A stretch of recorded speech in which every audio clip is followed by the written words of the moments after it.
저는 75살, 그리고 오늘 제 인생의 첫 여행을 떠납니다. 누군가에겐 당연한 일이겠죠. 하지만 저에게는 평생의 무게를 내려놓고 처음으로 숨을 고르는 날입니다. 세상은 늘 바쁘게 흘러갔지만 제 마음은 한자리에 머물러 있었습니다. 오늘은 그 마음이 처음으로 길을 걷습니다. 평생 농사 짓고 자식 키우며 살았습니다. 비 오나 눈 오나 농가 밭이 제 삶의 무대였습니다. 새벽 어스름이 채 거치기도 전에 장화를 신고 나가 삽을 들고 흙을 고르고 잡초를 뽑고 해가 머리 위로 오를 때까지 몸을 움직였습니다. 손은 늘 굳은 살투성이었고 팔뚝엔 햇볕에 그을린 자국이 선명했습니다.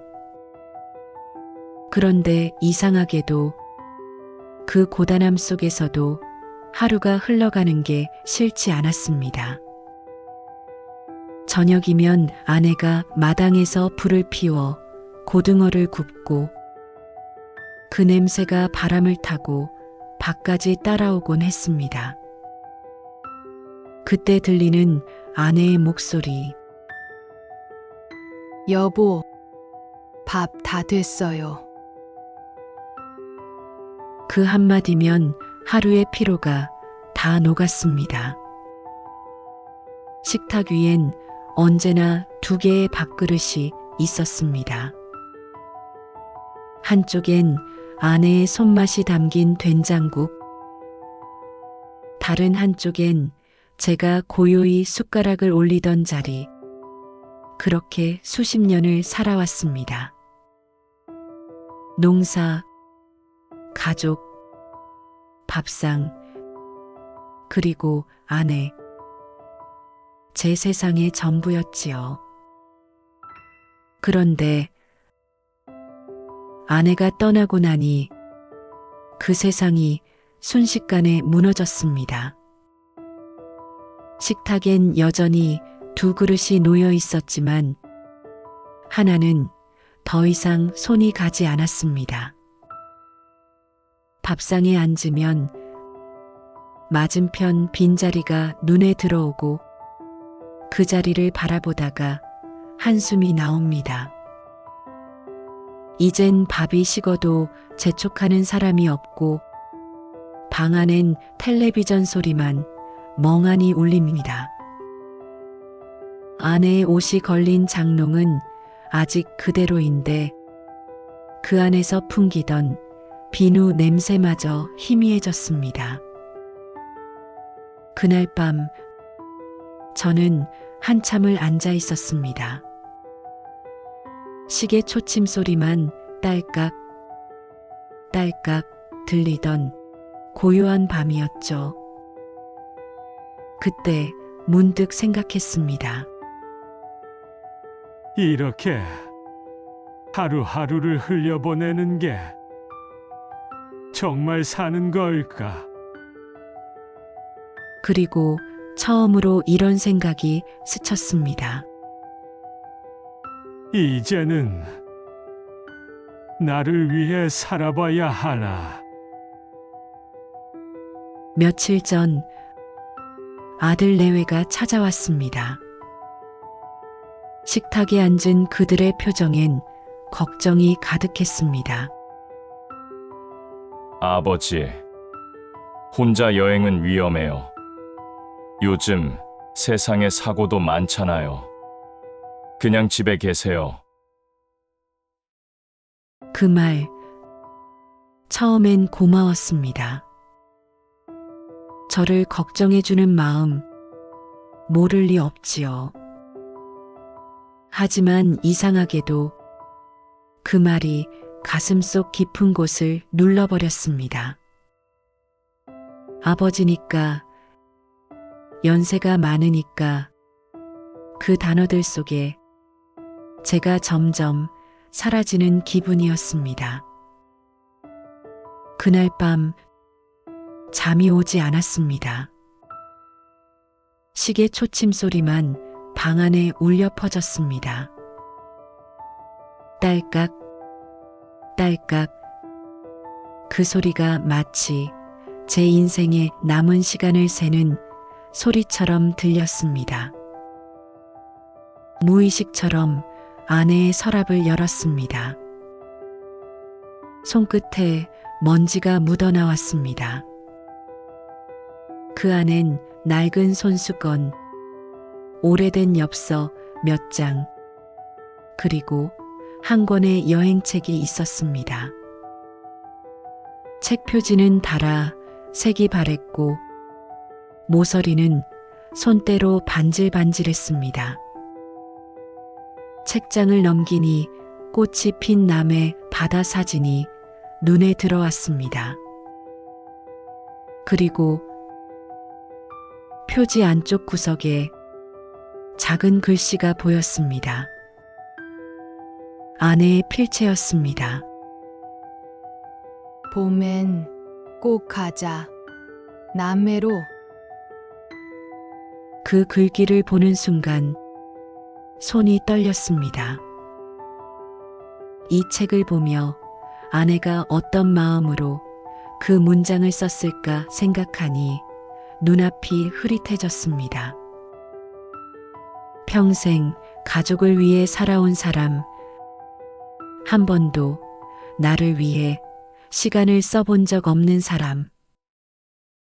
그런데 정작 제 옆에서 그 모든 세월을 함께한 아내도 한 번쯤 떠나보고 싶다는 마음을 숨기고 있었던 겁니다. 그 순간 깨달았습니다. 이건 단순한 여행이 아니었습니다. 아내가 남긴 마지막 부탁이자 제가 제 인생을 다시 찾는 마지막 기회였습니다. 그래서 결심했습니다. 이번엔 나 혼자라도 꼭 가야지. 그 한마디를 속으로 되뇌는데 이상하게 마음이 가벼워졌습니다. 75년 동안 한 번도 내 이름으로 표를 끊어본 적 없던 제가 이제야 처음으로 나를 위해 떠나기로 한 밤이었습니다. 다음 날 아침, 아직 어둠이 완전히 걷히지 않았습니다. 동쪽 하늘이 희미하게 푸르스름해지고 골목길 가로등이 하나둘씩 꺼져가던 시각이었습니다. 차가운 새벽 공기 속에서 입김이 흩어졌고 먼 데서 닭 울음소리가 들려왔습니다. 저는 작은 가방 하나를 들고 문을 열었습니다. 가방엔 여벌 옷 한 벌, 약통, 그리고 아내의 여행책 한 권이 들어 있었습니다. 그 책이 가방 속에서 사각거리는 소리를 냈습니다. 아내의 손때가 묻은 그 책이 오늘은 이상하게 제게 말을 거는 듯 했습니다. 현관문을 닫으며 잠시 뒤돌아봤습니다. 아내의 사진이 걸려있는 거실 벽, 그리고 늘 앉아있던 의자, 그곳이 낯설 만큼 조용했습니다. 오늘은 조금만 멀리 나갔다 올게요. 마음속으로 그렇게 중얼거렸습니다. 걸음을 옮길 때마다 신발 밑에서 자갈이 바스락거렸습니다. 골목길 끝에서 아침 안개가 피어오르고 그 속을 천천히 걸었습니다. 이 나이에 내가 무슨 여행이람. 그런 생각이 스쳤지만 곧 스스로에게 대답했습니다. 그래도 이제라도 해봐야지. 그 한마디가 발걸음을 한층 단단하게 만들어 주었습니다. 버스터미널 앞에 도착하니 세상이 이미 깨어 있었습니다. 엔진이 시동을 꺼는 소리, 사람들의 발소리, 어디론가 바쁘게 향하는 젊은이들, 손에 큰 가방을 든 아주머니, 그리고 서로 기대어 웃는 여행객들. 그들 사이에서 저는 유난히 작아 보였지만 가슴속은 그 누구보다 뜨겁게 뛰고 있었습니다. 마치 오래 잠들어 있던 심장이 처음으로 나도 살고 있다 고 외치는 것 같았습니다. 매표소 창구 앞에 섰습니다. 투명한 유리창 너머로 직원이 무심한 표정으로 물었습니다. 어디로 가시죠? 그 단순한 질문에 목소리가 잠시 막혔습니다. 작게 숨을 고르고 대답했습니다. 남해 가는 표 한 장 부탁합니다. 직원이 고개를 끄덕이며 다시 물었습니다. 성함이요? 그 한마디에 이상하게도 가슴이 뭉클했습니다. 평생을 아버지, 남편, 농사꾼으로 불리며 살아온 사람. 제 이름을 제 입으로 말하는 게 이렇게 어려울 줄은 몰랐습니다. 잠시 머뭇거리다가 천천히 입을 열었습니다. 박태호입니다. 그 짧은 세 글자가 공기 중에 퍼졌습니다. 그 순간 가슴이 쿵 하고 내려앉았습니다. 마치 75년 만에 제 이름을 세상에 처음 새긴 듯 했습니다. 표를 받는 제 손끝이 미세하게 떨렸습니다. 종이 한 장, 그 얇은 표가 이렇게 무겁게 느껴진 적은 없었습니다. 그건 단순한 버스표가 아니었습니다. 그건 제 인생의 첫 번째, 나를 위한 약속이었습니다. 오늘 나는 누군가의 아버지로서가 아니라 내 이름으로 세상에 나선다. 그 생각을 하니 눈가가 뜨거워졌습니다. 버스가 멀리서 도착하는 소리가 들렸습니다. 그 엔진 소리가 마치 새 인생의 심장 박동처럼 들렸습니다. 저는 그 표를 손에 꼭 쥐었습니다. 이건 단지 남해로 가는 표가 아니라 제가 다시 살아가겠다는 표였습니다. 버스 안 옆자리에 한 여사님이 앉았습니다. 짙은 회색 코트를 입은 단정한 분이셨죠. 창밖 햇살이 그분의 안경테에 닿아 반짝였습니다.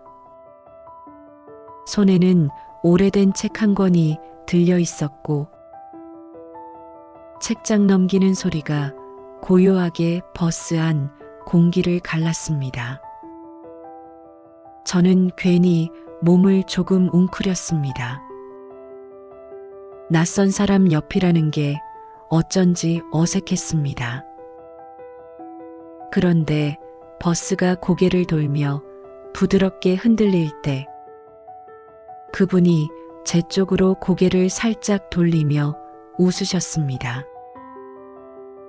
저도요. 혼자 여행은 이번이 처음이에요. 그 목소리가 참 이상했습니다. 조용한데 따뜻했습니다. 낯선 사람에게서 느껴지는 묘한 안도감이랄까요? 그 한마디에 마음이 풀렸습니다. 창밖으로 봄 햇살이 스며들고 길가에 유채꽃이 흔들렸습니다. 그 순간 저는 깨달았습니다. 이 길이 단지 남해로 가는 길이 아니라 제 마음이 다시 세상으로 나가는 길이라는 거요. 그리고 그날 처음 알았습니다. 세상엔 늦은 사람은 있어도 늦은 시작은 없다는 걸요. 나이로 가늠할 수 없는 시간, 그건 마음이 출발할 때 비로소 시작되는 거였습니다. 그 여사님은 다시 책으로 시선을 돌렸고 저는 창밖으로 스치는 빛을 바라보았습니다. 버스가 달리는 그 길 위에서 저는 오랜만에 살아있다는 느낌을 받았습니다. 남해 바닷가에 도착했을 때 공기가 달랐습니다. 도시의 바람과는 다른 묵직한 짠내가 코끝을 스쳤습니다. 파도는 멀리서부터 천천히 밀려와 모래를 쓰다듬고 그 위로 봄 햇살이 조용히 내려앉아 있었습니다. 저는 한참을 서 있었습니다. 그저 바다를 바라보며 숨을 고르고 또 고르다가 천천히 숙소 쪽으로 걸음을 옮겼습니다. 작은 한옥집이었습니다. 기와지붕 아래로 풍경 소리가 잔잔히 울렸습니다. 문을 열자 나무 냄새와 오래된 햇살이 함께 흘러들었습니다. 방 안 벽에는 여러 장의 사진들이 걸려 있었습니다. 가족, 바다, 아이들, 그리고 그중 하나, 유난히 낯익은 사진 한 장이 제 눈에 들어왔습니다. 젊은 남자와 여자가 바다를 배경으로 환하게 웃고 있었습니다. 그 미소가 참 익숙했습니다. 가까이 다가가 손끝으로 액자 유리를 쓸어내렸습니다. 미세한 먼지가 흩어지고 그 아래 숨어있던 두 얼굴이 뚜렷하게 드러났습니다. 그건 바로 저와 아내였습니다. 그건 지금으로부터 40년 전 우리 부부가 신혼 시절 남해에서 함께 찍은 사진이었습니다. 그날의 바람, 그날의 웃음소리, 그 모든 게 한순간에 되살아났습니다. 왜 이 사진이 여기에 있지? 머리가 하얘졌습니다. 마음속에 미세한 파문이 번지듯 흔들렸습니다. 저는 숙소 주인에게 다가가 물었습니다. 이 사진 어디서 온 겁니까? 주인은 잠시 제 얼굴을 바라보다가 조용히 대답했습니다. 그 사진 예전에 어떤 분이 두고 가셨어요. 언젠가 남편이 꼭 찾아올 거예요. 그렇게 말씀하시더군요. 그 말을 듣는 순간 세상이 멈춘 것 같았습니다. 귀가 먹먹해지고 숨이 막혔습니다. 손끝이 차가워지고 가슴이 쿵 하고 내려앉았습니다. 아내가 그 사람이 생전에 이 숙소를 미리 예약해 두었던 겁니다. 자신은 가지 못했지만 언젠가 제가 이곳에 오리라 믿고 그 자리 한켠에 우리의 사진을 걸어둔 거였습니다. 그 사실을 알아챈 순간 모든 것이 무너졌습니다.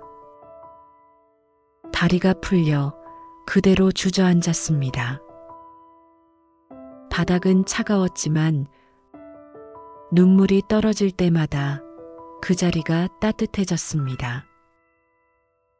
아내의 손길, 웃음, 목소리가 그 벽 너머에서 살아있는 듯 했습니다. 눈을 감으니 그때의 바람소리가 다시 들렸습니다.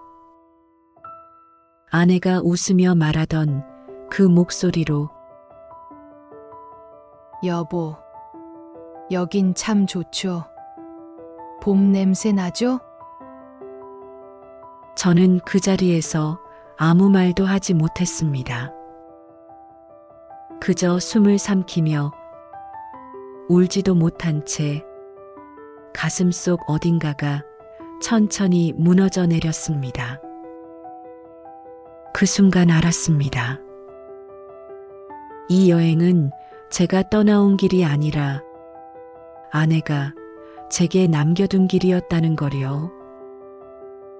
아내는 떠난 게 아니라 저를 이곳까지 손잡고 데려온 것이었습니다. 그제야 정말로 이해했습니다. 이 바다는 아내가 마지막으로 남겨둔 인사였다는 거요. 여보, 당신도 이제 세상을 다시 걸어요. 밤이 되자 바다는 숨을 죽인 듯 고요했습니다. 달빛이 바닷물 위에 길게 흘러내렸고 파도는 아주 천천히 모래를 쓰다듬듯 밀려왔다가 다시 물러갔습니다. 숙소에 불을 끄고 베란다에 앉았습니다. 방 안은 어둡고 공기엔 바다의 냄새가 짙게 배어 있었습니다. 바람이 천천히 얼굴을 스쳤습니다. 그 바람 속엔 아내의 향기가 섞여 있었습니다. 그리고 그 순간 아내의 목소리가 들려오는 것 같았습니다. 여보, 잘 왔어요. 그 한마디에 가슴이 무너졌습니다. 그동안 꾹꾹 눌러왔던 감정들이 한꺼번에 밀려왔습니다. 아내에게 미안했던 일들, 말로 다하지 못한 사랑, 그리고 가족에게 느꼈던 서운함들까지.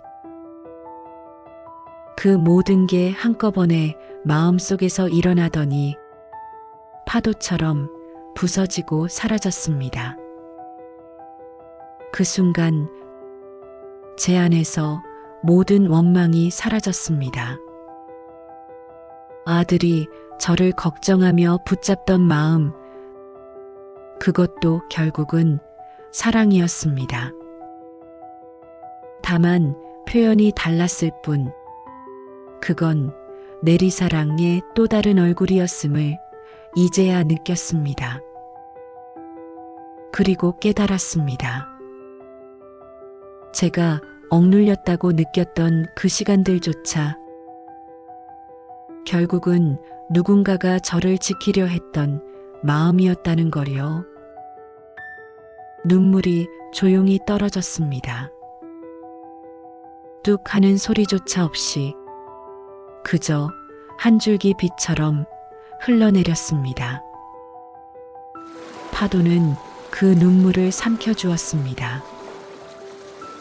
아무 말 없이 부드럽게 마치 오래 기다렸다는 듯이 그제야 알았습니다. 세상에서 가장 따뜻한 위로는 누군가의 말이 아니라 이해가 내 마음 안으로 흘러드는 순간이라는 걸요. 그때 바람에 커튼이 흔들렸습니다. 흐르는 달빛이 그 사이로 들어와 제 무릎 위를 은은하게 비쳤습니다. 그 빛이 아내의 손길처럼 느껴졌습니다. 오래전 아내가 제 손을 덮던 그 따뜻한 온도 그대로였습니다. 그리고 제 마음속 어딘가에서 아내의 목소리가 또렷하게 들려왔습니다. 괜찮아요. 여보, 이제 진짜 괜찮아요. 그 말이 마음속 깊이 울리며 긴 세월 동안 잠들어 있던 제 삶이 조용히 숨을 쉬기 시작했습니다. 파도는 여전히 잔잔했고 달빛은 그대로 고요했습니다. 하지만 제 안의 시간만은 분명히 다시 흐르기 시작했습니다. 아내가 남겨둔 그 말이 떠올랐습니다. 당신 꼭 한번 세상을 직접 보세요. 그 한 문장이 마음 깊은 곳에서 오래 울렸습니다. 그동안 저는 세상을 바라보는 대신 그저 살아내는 데만 익숙했습니다. 하루를 버티는 것, 가족을 지키는 것, 그게 전부라고 믿으며 살아왔습니다. 농과 밭, 가족, 그리고 일, 그 안이 제 세상의 전부였지요. 그 안에는 끝없는 의무와 책임이 있었지만 정작 저는 없었습니다. 하지만 이제 알겠습니다. 세상을 본다는 건 단순히 눈으로 보는 게 아니었습니다. 그건 마음으로 느끼는 일, 그리고 마음속의 문을 여는 일이었습니다. 바람의 냄새, 파도의 숨결, 버스 옆자리에 앉은 낯선 사람의 따뜻한 미소. 그 모든 게 아내가 제게 보여주고 싶었던 세상이었습니다. 그제야 알았습니다. 아내는 떠나기 전까지도 저에게 여전히 살아보라고 말하고 있었던 겁니다. 그래서 결심했습니다. 남은 생은 누가 정해주는 게 아니라 제가 스스로 정하는 인생으로 살겠다고요. 누군가의 아버지로, 남편으로, 할아버지로만 불리던 제 이름. 이제는 그 이름의 주인이 되고 싶습니다. 박태호라는 이름으로 처음부터 다시 살아보고 싶습니다. 이제는 누군가의 그림자 뒤가 아니라 저 자신이 걷는 발자국 위에서 하루를 새기며 살고 싶습니다. 아내가 남긴 마지막 말은 떠나라는 말이 아니었습니다. 그건 이제 당신의 시간으로 살아보라 말이었습니다. 그리고 그 말을 들은 지금 저는 비로소 살아있는 사람이 되었습니다. 새벽의 공기가 달랐습니다. 달빛이 사라지고 동쪽 하늘이 아주 천천히 밝아오기 시작했습니다. 아내가 보여주고 싶었던 세상, 그건 어쩌면 바로 이런 아침이었을지도 모르겠습니다. 돌아오는 버스 안, 손에는 낯선 명함이 들려 있었습니다. 그 여사님이 미소를 지으며 건네주시더군요. 다음엔 같이 가요. 그 말이 참 따뜻하게 들렸습니다.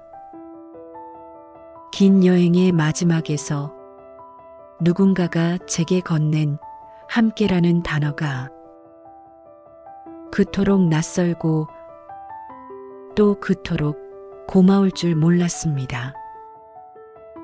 창밖을 보니 바다가 점점 멀어지고 있었습니다. 저는 창문에 손끝을 대어 보았습니다. 아직 남아있는 햇살이 따뜻했습니다. 그 빛이 손바닥을 타고 마음속까지 번졌습니다. 그 순간 문득 아내의 목소리가 다시 들리는 듯 했습니다. 잘했어요. 여보, 저는 미소 지었습니다. 이제야 알겠습니다. 삶은 떠나는 순간이 아니라 떠나기로 결심한 그날부터 새로 시작되는 것이라는 거요. 버스가 천천히 언덕길을 돌며 마을로 들어섰습니다. 차창에 비친 제 얼굴엔 언젠가의 농부도 아내의 곁을 지키던 남편도 아닌 지금 을 살아가는 한 사람의 표정이 담겨 있었습니다. 조용히 눈을 감았습니다. 마음이 고요했습니다. 그리고 아주 작은 목소리로 인사했습니다. 여보, 이번엔 정말 잘 다녀왔어요. 누구나 인생의 마지막에는 돌아가야 할 곳이 있다고들 합니다. 그곳이 집이든 사람의 품이든 혹은 마음속 어딘가의 추억이든 말이죠. 하지만 저는 이렇게 생각합니다.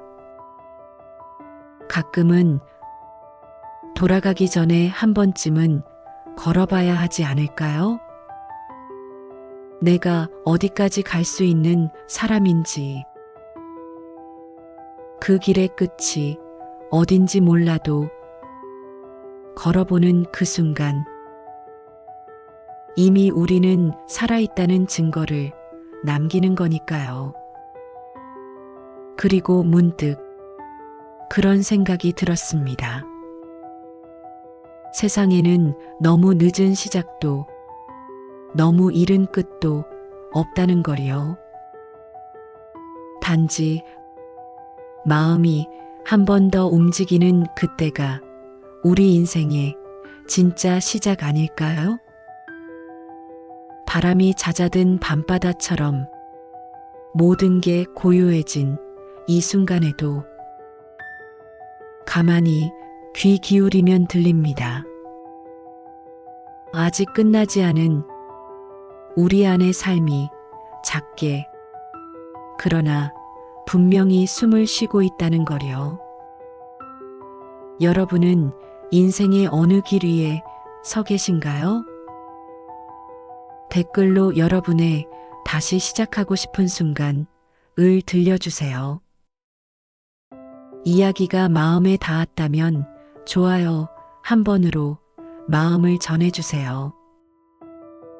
구독과 알림 설정으로 다음 이야기에서도 함께 걸어요. 여러분의 댓글 한 줄이 또 다른 누군가의 위로가 됩니다. 오늘도 여러분의 하루가 따뜻하길 바랍니다.